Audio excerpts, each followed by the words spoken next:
वो तो नहीं चला गया था अजीब उस्ताद। क्या भाई? हेलो थोड़ा उस्ताद। नहीं नहीं दिखता नहीं हेलो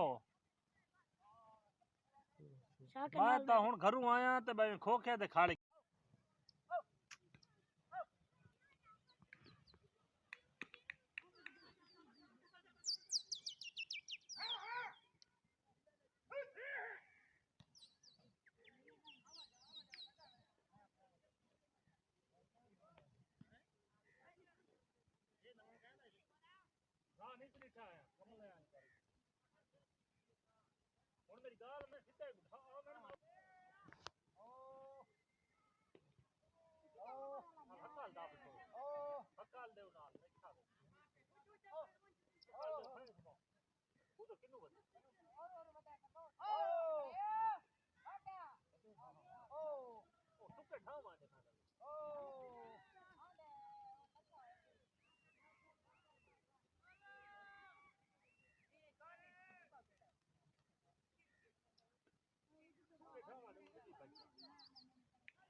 आ गया का खुद ही